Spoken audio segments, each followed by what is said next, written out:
Let's talk about metals and non-metals. Okay. So you know very well that metals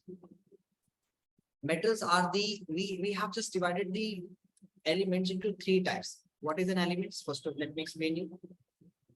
This is matter, and matter has been divided into on the basis of their physical appearance. We have divided matter into three types: solid, liquid, and gases. But according to the arrangements of atoms or the configurations of the atoms, we have divided the matter into two parts: pure and impure substance, and pure substance and impure substance, that you are very much familiar. Pure substance are of two types: elements and compounds, and impures are mixtures that you have studied in the 9th class. Talking about the elements and compounds, elements, we can say that an element is a substance that consists of only one kinds of atom. Okay, for example, if I'm having an element like gold, so gold is going to have atoms, okay, the particular kinds of atoms that are not similar to the atoms of iron. Okay, the atoms of iron is not similar to that iron atoms of carbon. Atoms of carbon is not similar to the atoms of oxygen. Oxygen atoms are not similar to that of nitrogen. So different elements have different kinds of atoms. Okay. So an element, what is an element? Put it down. An element is a substance that consists of only one kind of atom. Different element have different kinds of atoms. Different elements have different kinds of atoms.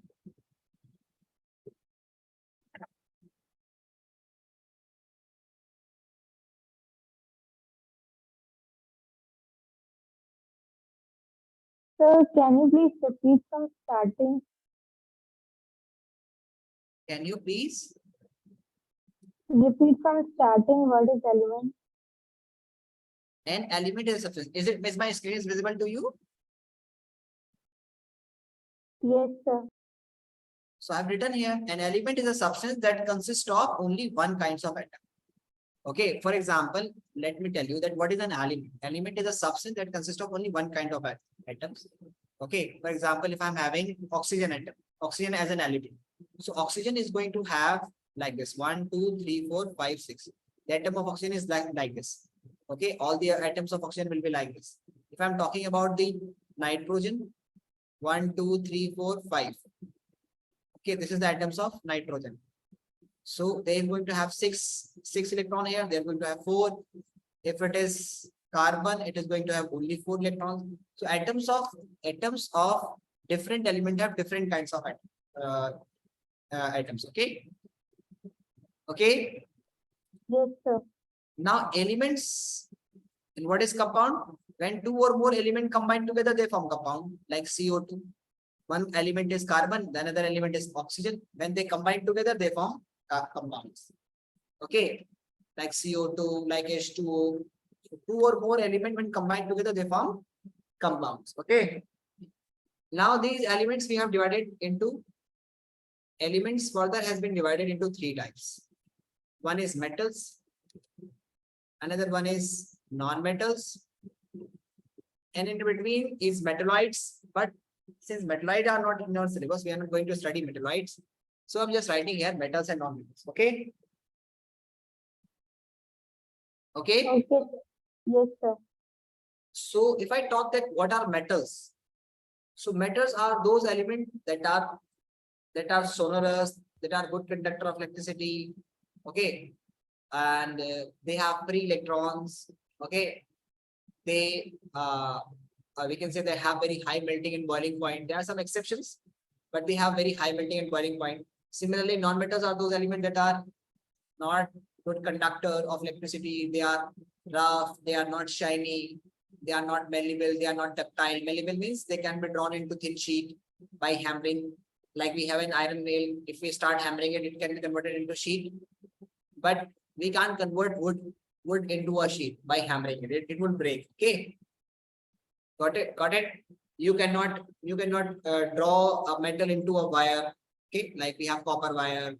Okay, but you can't have the wood. You cannot expand the wood like this into a wire. Okay, so these are the non-metals. Okay, but actually, if I talked about that, what is metal? So metals are those elements that are going to have two or three or four, sorry, one or two or three electron in their outermost shell. So what are metals? Metals are those elements that are going to have two or three or four electrons in their outermost shell, except hydrogen and helium. Okay, except hydrogen and helium. Hydrogen has one electron in their outermost shell. Helium has two electrons in their outermost shell, but these are not metals. If I'm talking about sodium, 281. If I'm talking about calcium, 282. If I'm talking about magnesium, 282. So 2882. 2882 is calcium. 282 is magnesium. And if I'm talking about potassium, 2881. Aluminium, 283. So if an element is going to have one or two or three electron in their outermost shell, then this is considered to be as metals. Okay. Okay, sir.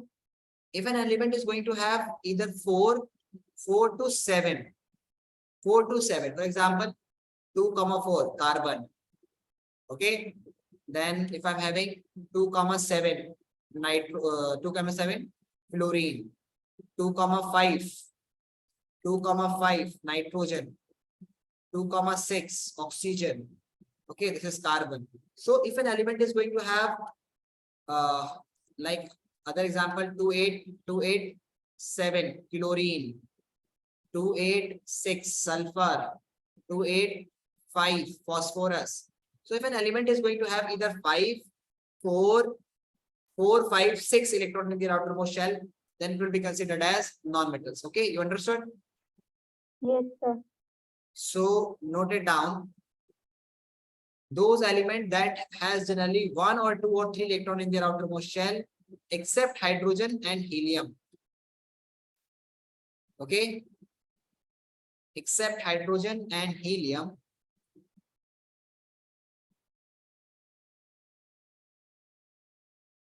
They are called metals.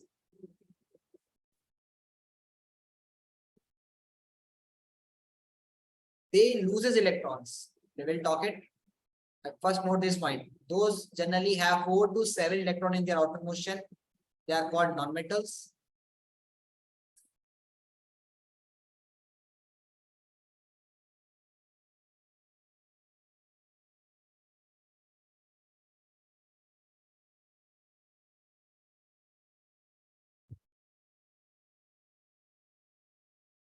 Note first these 2 points. Noted, sir. Yes, you also.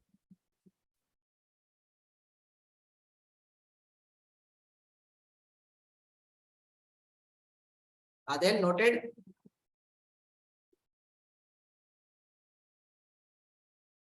Adil, are you there? Sir, his mic is not working, I guess. Yeah, his mic is not working. Okay, so let's move further. If I'm talking about that, you know that if I'm having 281 electronic configuration, okay, let's have the electronic configuration to the nearest normal gases. First is hydrogen, that is helium. Then I'm just writing the name of first 20 elements: hydrogen, helium, lithium, beryllium, boron, carbon, nitrogen, oxygen, fluorine. Okay, then neon, then after neon is sodium, then magnesium, then aluminium, then carbon, then silicon. After silicon is phosphorus. After phosphorus is Sulfur, sulfur. After sulfur is chlorine. After chlorine chlorine, argon, is argon. After argon is potassium, and potassium, then then calcium. calcium. Okay. You know it is going to have 1, it is going to have 2, it is going to have 2 comma 1, 2 comma 2, 2 comma 3, 2 comma 4, 2 comma 5, 2 comma 6, 2 comma 7. It is going to have 2 comma 8, 2 comma 281, 282, 283, 284, 285, 286. I've written wrong. I've written carbon here. Then 284, then 285, then 286, then 287, and then 288, then 2882, sorry, 1, then 2882. Okay. Here, the maximum number of electrons that an outermost shell can have is, first shell can have 2, the second shell can have 8. 1, 2, 3, 4, 5, 6, 7, 8. Okay. The third shell can also have 8. Okay. So here, this is completely filled first shell. Here, this is the completely filled with first and second shell. And here it is completely filled with third shell. Okay. So some elements, these are called noble gases. These are called noble elements or noble gases. Okay. Helium, neon, and argon are the noble gases because they have completely filled shell. Okay. Because they have completely filled shell. That's why we'll say that since they have completely filled shell, so we'll say that other elements that are not going to have completely filled shell, they want to have the electronic configuration to the nearest noble gas. So this is the noble gas, this is the noble gas, and this is also noble gas. The other elements that are not noble, they want to have the electronic configuration to the nearest noble gas. So for hydrogen, if it wants to become helium, it will borrow 1. Okay, it will borrow 1. Lithium will lose 1. Beryllium will lose 2. And boron will lose 3. Okay. Okay. Understood? Because in order to complete octet, it need to borrow 7. So if it borrows 7, it will not be able to means to the nearest noble gas for making this to it is very difficult. So it will lose 1. Here it will lose 2. It will lose 3. It will share. Here it will share 4. Because 4 is a number, neither it can lose nor it gain. So it will share 4. Here, if it is 5, then now the nearest noble gas is not this one. The nearest noble gas is this one. Okay. So if it is 5, then what will it do? It will gain. It will gain 3. Gain 3. Okay. It will gain 2. It will gain 1. Then noble gas this is it is lose 281, lose 1, lose 2, lose 3. Okay, share 4. Then gain 3, gain 2, gain 1, and so on. Okay. So you see here that metals are losing because they are going to have 1 or 2 or 3 electron in their outermost shell. So they loses electron in order to complete the stable electronic configuration to the nearest noble gas. Okay. Okay, sir. Okay. So here we'll say that the element that sodium, like sodium, magnesium, calcium, aluminium, they generally loses electrons. So metal loses electron in order to attain the stable electronic configuration to the nearest noble gas. Okay. While the non-metals gain electrons. Okay. This is non-metal. This is non-metal. It is going to have 4 non-metal, 4 non-metal, say 5 non-metal, 6 non-metal, 7. So these are non-metals. Okay. Okay. We have written. So note it down. Note it down here. This point. They loses electrons in form when an element lose electron because electron is negatively charged. First of all, atom is electrically neutral because it has equal number of negative, equal number of positive charge particles. The number of electron is equals to the number of proton. But here you see that if suppose if we have 11 proton positively charged in sodium and 11 electrons in the sodium, 281.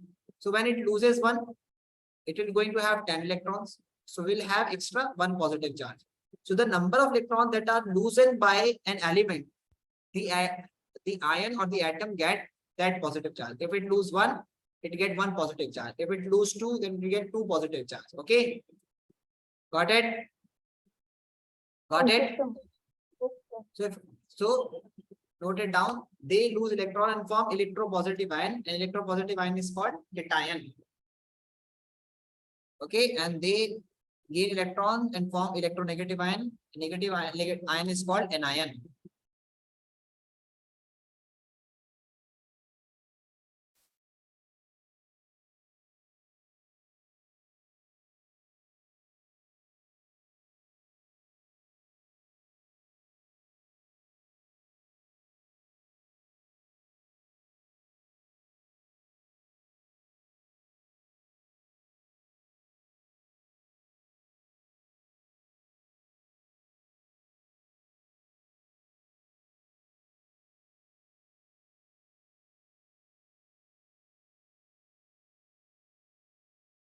Noted. Noted? Done? Yes. Okay.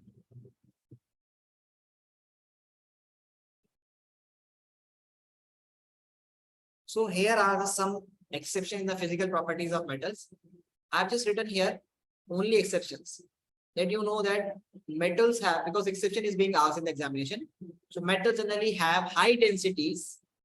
Iridium has the highest density and it is 22.5 grams per centimeter cube, and lithium has the lowest density, that is 0.1 gram per centimeter cube. It is lighter than water. Okay.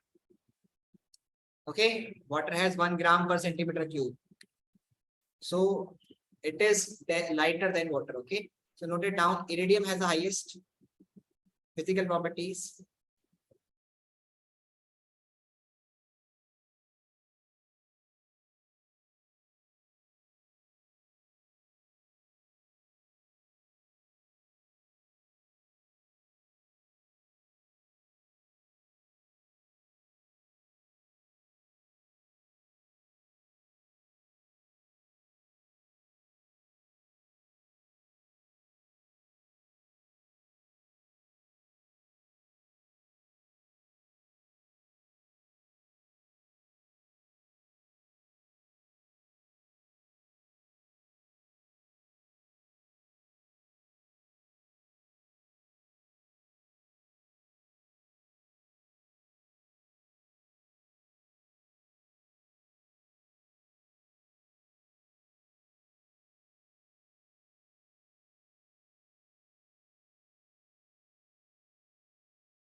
Done.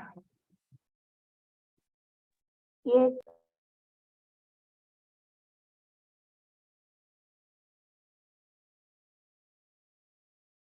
Okay. Next one is they have very high melting and boiling points. You know, generally they have high melting and boiling points. Like tungsten, that is symbol with W, has the highest melting and boiling point, and it is being used in as a filament in bulb. Okay, you know, when we have a bulb, then it glows red hot, but it does not bounce. That is the reason that it has a very highest melting point. Okay, and but there are the two exceptions, that is gallium and cesium. Gallium and cesium are the two metals that you, when you kept it on your palm, they can even melt over it. Okay, so gallium and cesium are the metals that can even melt when you kept it on your palm. Okay, understood? Yes. So we can write here that gallium and cesium are the two metals that has low melting point near room temperature, melt when you kept it on palm. Okay, they are generally solid, but exception, mercury is the liquid at room temperature.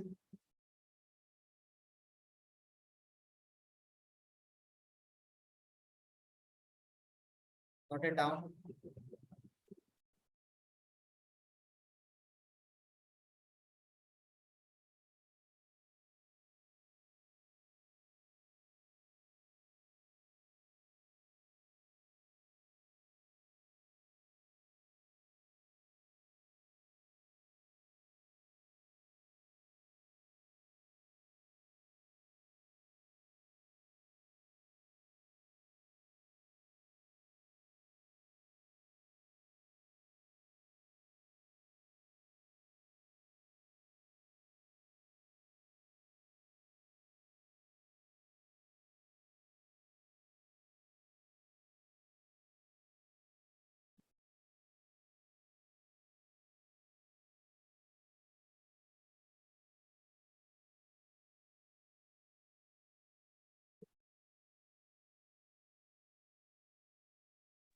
Noted.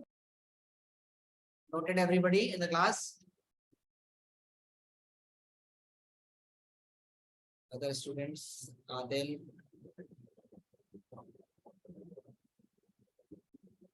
Okay, the second one is they are lustrous and shiny. Example, silver is the most shiny metal.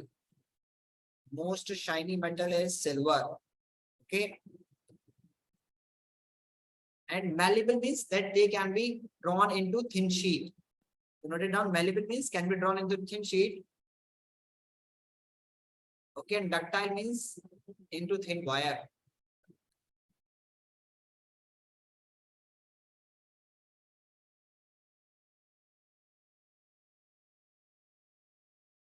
Adil, are you there?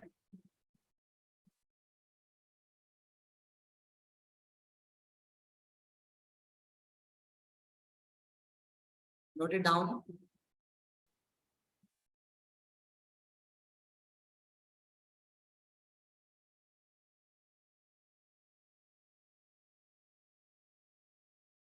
Thin sheet.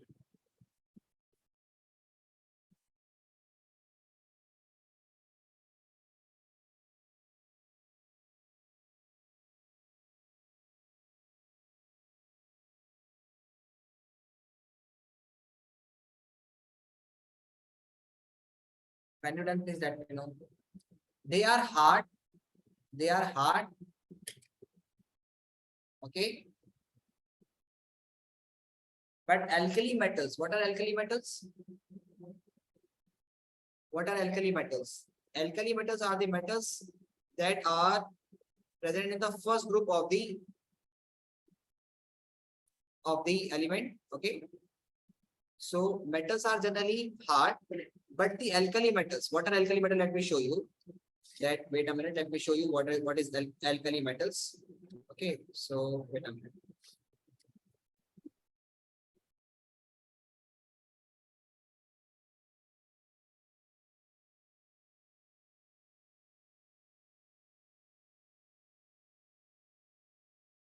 Okay. So if I talked about this one, so what are alkali metals? Alkali metals. These are the alkali metals. Which one? These are the alkali metals. Lithium, sodium. The first group elements are called alkali metals. Okay. First group elements are called alkali metals. These are the alkali metals. Okay. These are alkali metals. Alkali metals in this group two. This group two element. This is the periodic table. This is the first group. This is the second group. This is the third, fourth, fifth, and this is the 13, then 14, then 15, then 16, then 17, then 18. Okay, so let me show you. The second group element is called earth alkaline metals. Alkaline metals. And this 18th group is of noble gases. Noble gases. 17th group is called halogens. Halogens. Okay, 17th group. So this first group elements like lithium, sodium, and potassium, they are called alkali metals. They metals generally have very high melting and boiling points. Okay, you know, and they're very hard. But this sodium and potassium are so soft that they can be even cut with the help of knife. So these are soft metals. Alkali metals are soft. Alkali metals are soft metals. You understood? Alkali metals are soft metals. Okay. So please note it down. They are hard, but alkali metals like sodium and potassium are so soft that they can be easily cut with the help of knife. Lithium, sodium, potassium are soft metals.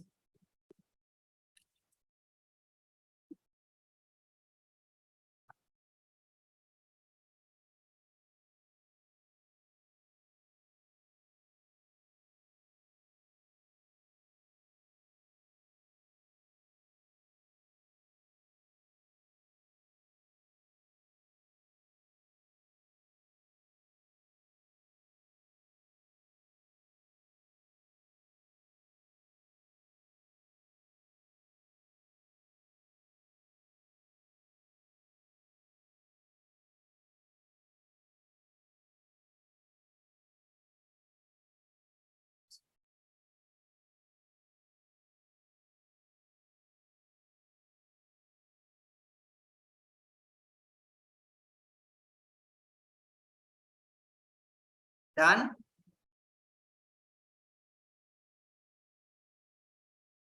Yes.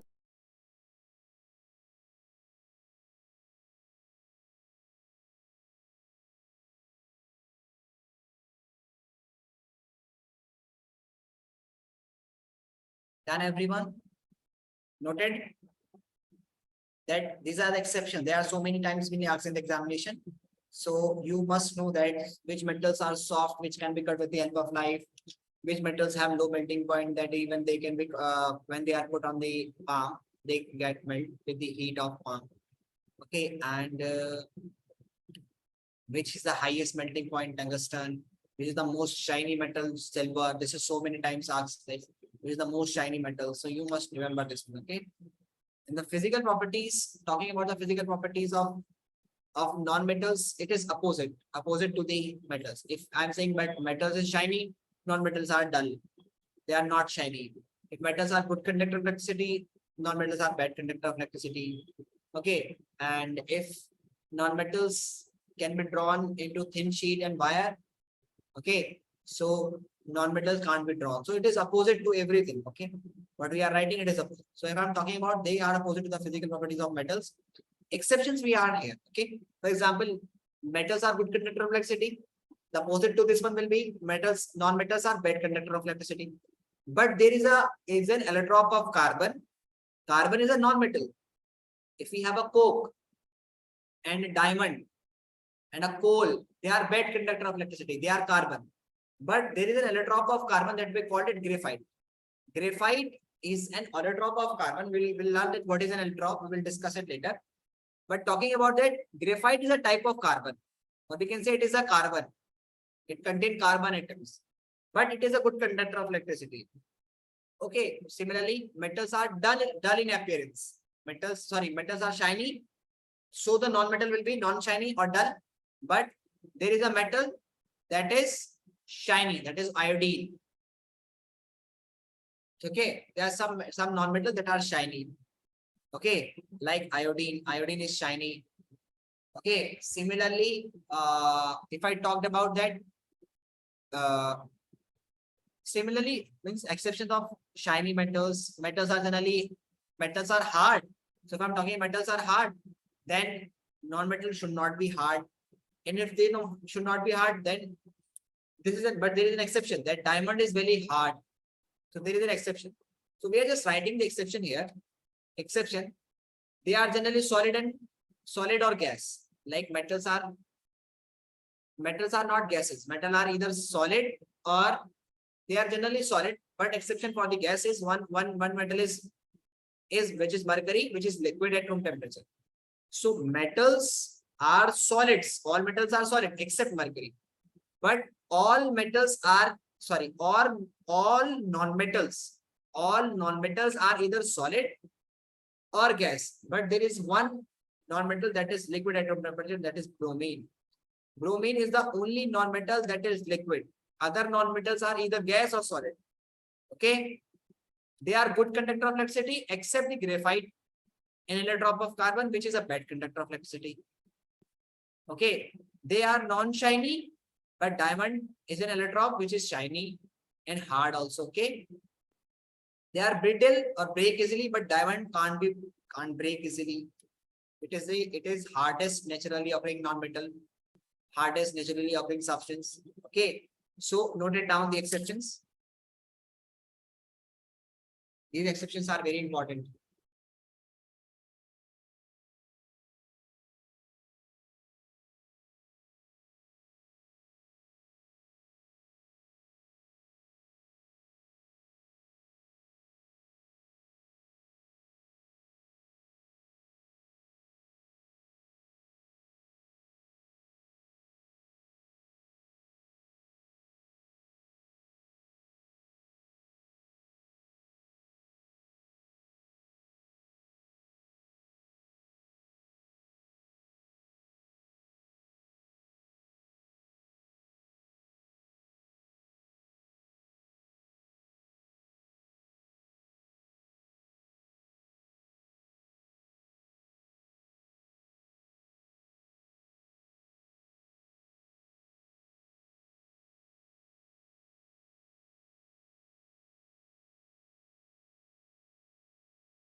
Then,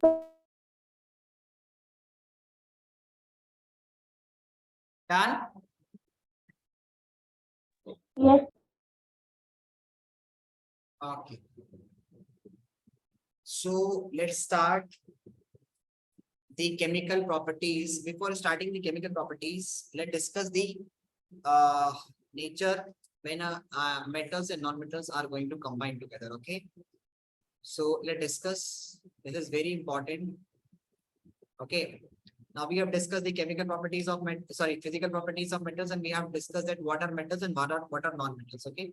So let's discuss that what happens and what is the type of bond that is formed when metals and non-metals are going to combine. Okay. So the bond between metals and non-metals is called ionic bond. It is called ionic bond. Okay. So like I'm talking about ionic bond. Ionic bond. It is also called electrovalent bond. Electrovalent bond. Okay. So if I talked about that, what is an ionic bond? So ionic bond is a bond that is formed by complete transformation of electrons. Means an atom is completely giving an electron to the another element, another atoms, and another atom is completely accepting that element. Okay. So we can write it the bond formed by complete transformation or transfer of electrons between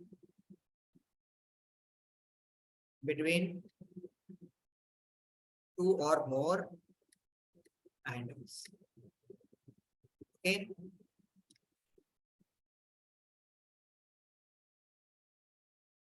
For example, if I'm taking example, Na and Cl.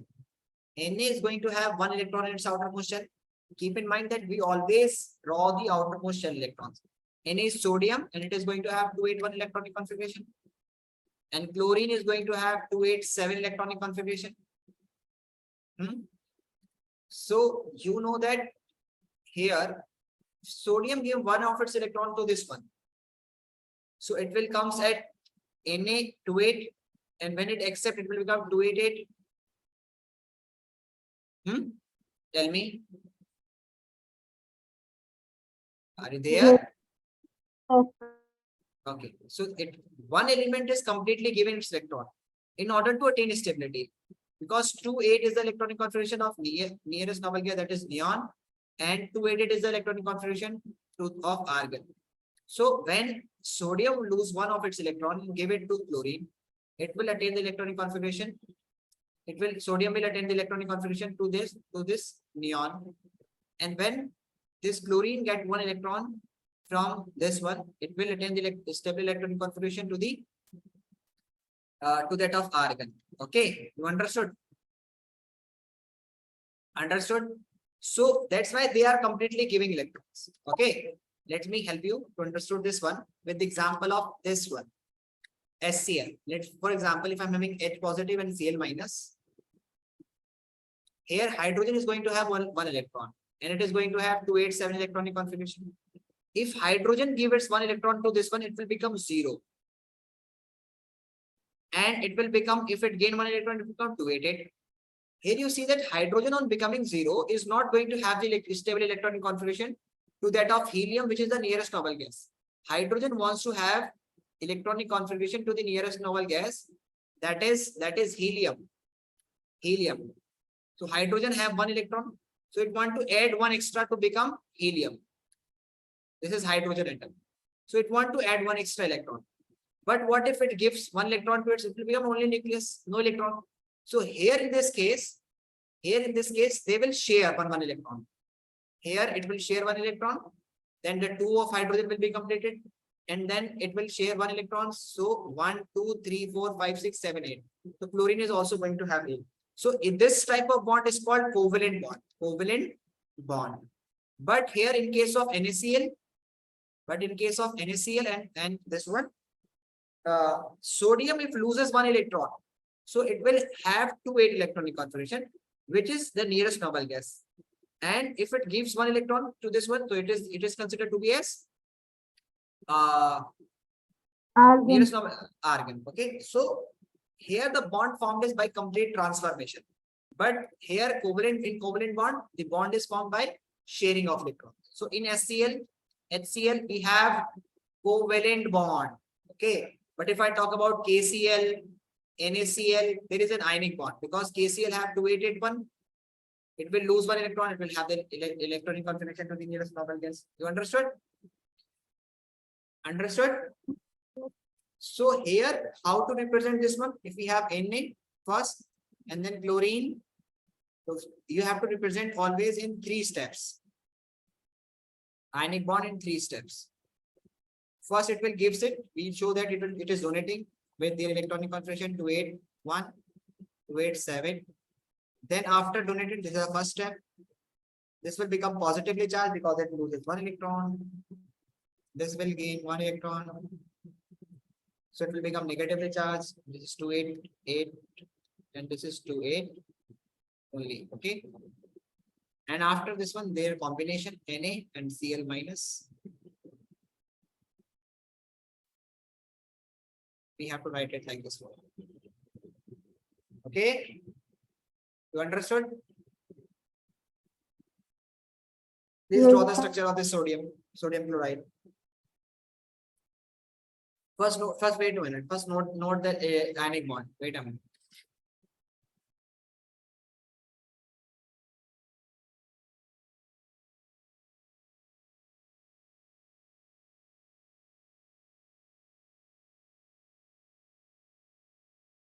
Oh, we have not discussed.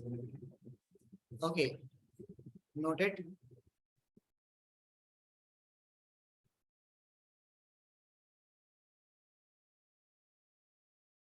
Note the definition. Have you noted this definition?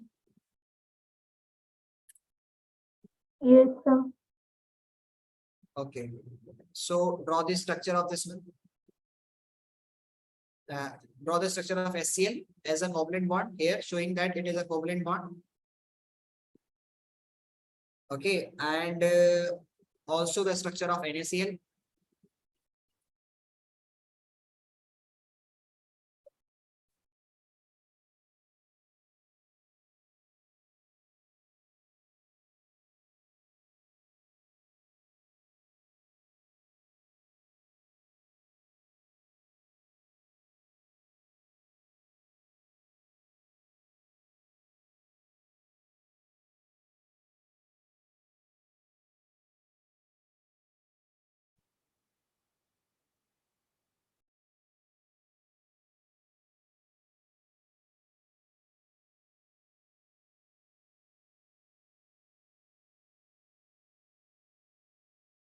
So could you please explain this bond again?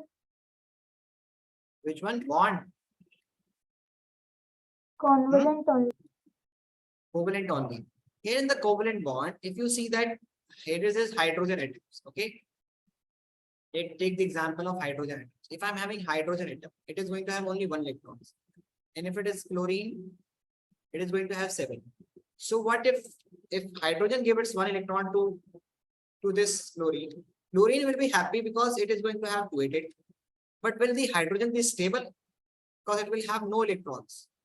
Hydrogen wants to have 2 electrons in the outermost shell.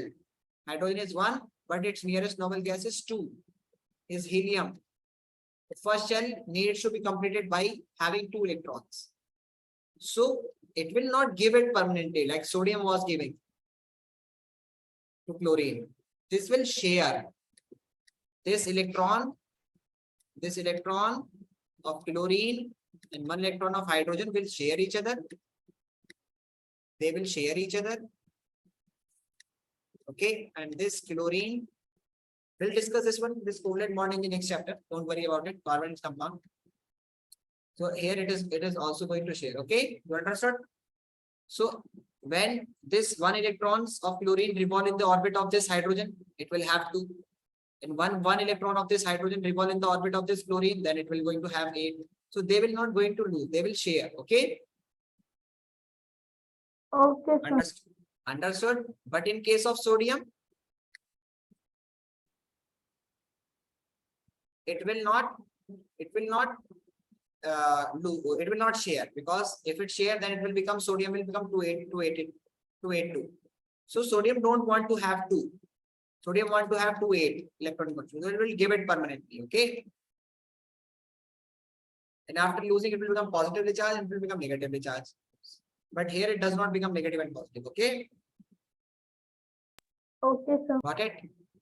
So we can say that the bond formed by complete transfer of electron between the two or more atoms is called ionic bond. Or we can say that the bond formed between metals and non-metals, the bond formed by losing, okay, note it down, but still, okay, done. Should I move forward? Yes. Okay. Now the question comes that the compound that are formed by or the compound which are having ionic bonds, okay, like NaCl, like Al2O3, they are generally solid. Why they are solid? They have very high melting and boiling point. Okay, so the reason is because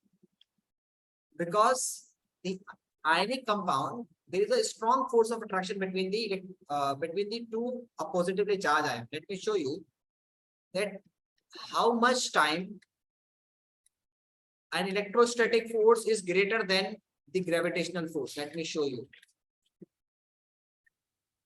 Let me show you that how much time the electrostatic force, how much time electrostatic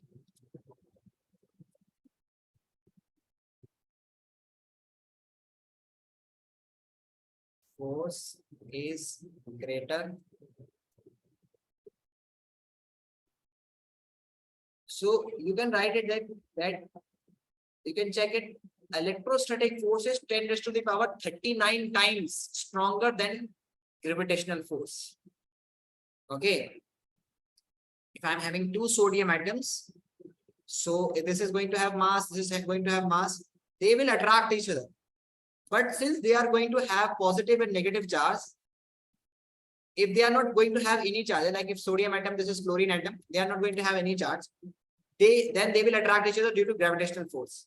But if they have positive and negative charge, then the force of attraction will become 10 to the power 39 times greater, because of the strong electrostatic force of attraction. Because electrostatic force is very high. Highest means it is very, very high. It is the very strongest force. So when there is a positively charged ion and negatively charged ion, they will bound up together with a very strong force. This is sodium ion, sodium atom. This is chlorine ion. This is sodium ion. This is chlorine ion. Okay. Then chlorine ion. Then sodium ion. Okay. Then chlorine ion. Then sodium. Okay. So they are going to bound together with a very strong force of attraction between the positively charged ion. And since they are bounded together with a greater force, so in order to make it liquid, we require to overcome this force, because when we are just converting solid into liquids, their particles should be continuously moving. Solids are particles, and here the liquid, the particles are continuously moving. So to make this particle, which are tightly bonded together, to make them free to move, we require a large amount of energy, large amount of heat, because there is a very strong force. If they have little force of attraction, then they can easily melt up like a wax. Wax particle don't have much force of attraction, so when you heat it, it easily melts. But the ionic compounds, the ions are bounded together with a strong electrostatic force, so large amount of heat is being required to convert it into the liquid state. So they have very high melting and boiling point. So if the question comes that why do ionic compound have high melting and boiling points, what should be your answer?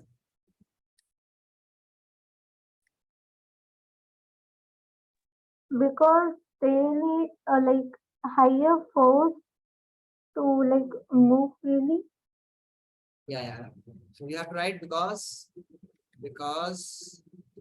in ionic compounds, ions are tightly bounded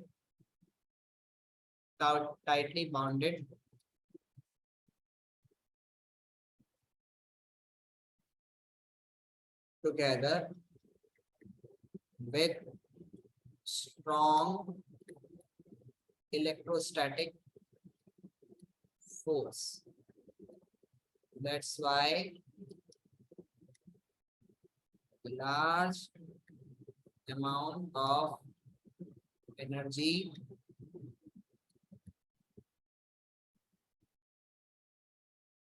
will be required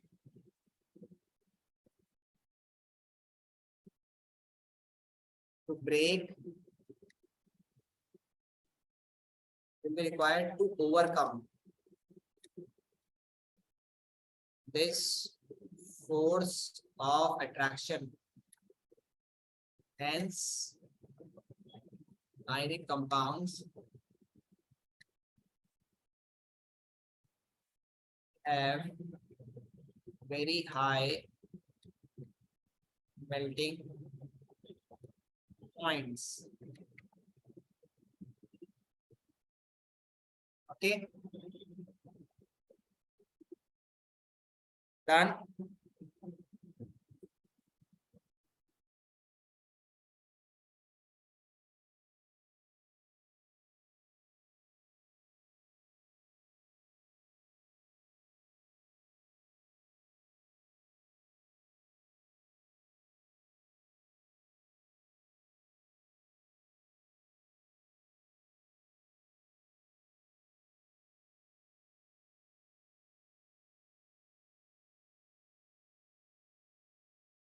Yes, sir. Okay. You also, Adel, done? Adel, are you there? Text me, are you there? Okay. So another question comes in examination that why do ionic compounds only conduct electricity in aqueous and molten state? Why not in solid state? So because in solid states, ions are not free to move because they are very tightly bonded together. So they cannot move from one place to another. Ions are positively charged. So if they are bonded together with a strong force, they are not free to move. Okay. So if the question comes, you have to write it in homework that why do ionic compound conduct electricity in aqueous or molten state? In aqueous or molten state, but not in the solid state. So what will your answer for this question? Because atoms need space to really move, and in Yes, solid, they are tightly packed or they are tightly bonded and they are not free to move. These are tightly bonded with a strong electrostatic force of attraction and they are not free to move. Okay. So if their ions are not free to move, there will not conduction of electricity. Like in metals, we have free electrons. Okay, they are able to conduct electricity. But in ionic compounds, the ions are not free to move because they are tightly bonded together. They are not free to move. So they will not conduct electricity. However, in aqueous state or molten state, they will break and they will free to move. Because in molten means liquid means ions are free. So in molten states, ions are free. In aqueous states also, when you add NaCl to water, then it will dissociate and will form Na positive and Cl minus. It will break. Okay, Na positive and Cl minus. So when it get dissociated into ions, then it will be able to conduct electricity. So we'll write in aqueous and molten state, ions are free to move. They can conduct electricity. But in solid state, ions are not free to move. They are tightly held together with very strong electrostatic force of attraction. That's why they are not able to conduct electricity. Okay. Understood? Yes, So sir. you have to write this one in your homework. Okay. So that's all for today. We'll meet you in the next class.